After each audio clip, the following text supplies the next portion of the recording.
Suheldev Bharatiya Samaj party प्रमुख ओम प्रकाश राजभर अपनी आगे की रणनीति को लेकर अलग अलग बयान दे रहे हैं। कभी वह बीजेपी में साथ जाने के संकेत देते हैं तो कभी कांग्रेस नेता राहुल गांधी की तारीफ करने लगते हैं। राजभर ने रविवार को मऊ में एक कार्यक्रम के दौरान राहुल गांधी से मुलाकात करने का इशारा किया है, यानी कि आने वाले समय में वह राहुल गांधी से मिल सकते हैं। बता दें कि मऊ में महिला हक अधिकारी रैली आयोजित कर रहे राजभर ने कहा कि मौजूदा समय में राहुल गांधी पसंदीदा नेता बन गए हैं।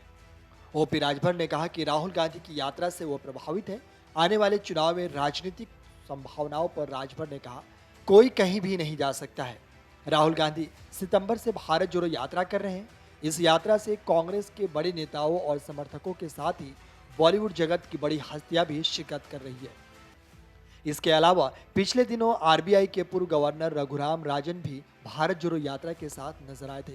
इस यात्रा के बाद से माना जा रहा है कि राहुल गांधी की लोकप्रियता बढ़ रही है। बता दें कि इससे पहले राजभर बीजेपी के साथ जाने के भी संकेत दे चुके हैं। उन्होंने हाल ही में कहा था, राजनीति में कोई कसम किसी ने खाई है क्या?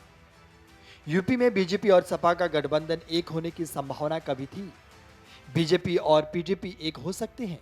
अलगाववाद का नारा पीडीपी को बीजेपी के लोग बताते थे, लेकिन दोनों ने मिलकर कश्मीर में सरकार चलाई थी। राजनीति में नेता बार बार कहता है कि नेता दुमहिया सांप होते हैं, कब क्या बोल देंगे कुछ नहीं पता। राजभर की महिला हक अधिकार रैली में बड़ी संख्या में अलग अलग वर्ग की महिलाओं ने शिरकत की। बता दें, ओम प्रकाश राजभर फिल्म पठान को लेकर छिड़े विवाद के बीच कहा कि उन्हें नहीं पता है कि बेशर्म रंग गाने में क्या है, लेकिन सवालिया लहजे में कहा गया है कि भोजपुरी सिनेमा में क्या होता है।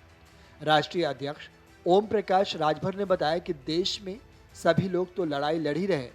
निकाय चुनाव और पंचायत चुनाव में 33% आरक्षण महिलाओं को दिया जाता है, लेकिन लोकसभा और विधानसभा में रिजर्वेशन क्यों नहीं मिलता है? जब इनकी आबादी 50% है तो इनको 50% मिलना चाहिए। राजभर ने कहा, नौकरियों में इनको 50% की जिम्मेदारी मिले। आज ये अपने हक के लिए आवाज बुलंद नहीं कर पाती है। चुनाव आ जाता है, पता चले सीट महिलाओं के लिए आरक्षित हो गई है तो नेताजी उन्हें घर से निकालकर मैदान में खड़ा कर देता है। हम लोगों का प्रयास हो रहा है कि घर से बाहर निकालकर उनमें राजनीतिक चेतना जगाई जाए, वो अपने हक के लिए लड़े, चाहे वो प्राइवेट स्कूल हो या सरकारी स्कूल। 50% सीट फिक्स कर दिया जाए। इंजीनियरिंग या मेडिकल कॉलेज में 50% सीट पर बालिकाएं ही पढ़ेगी। वीडियो डेस्क अमरुजाला.com। अगर आप ये वीडियो YouTube पर देख रहे हैं तो हमारे चैनल को सब्सक्राइब करें और बेल आइकन को दबाना ना भूलें। अगर आप Facebook पर ये वीडियो देख रहे हैं तो हमारे पेज को लाइक करें। डाउनलोड करें अमर उजाला ऐप और पाएं खबरें लगातार।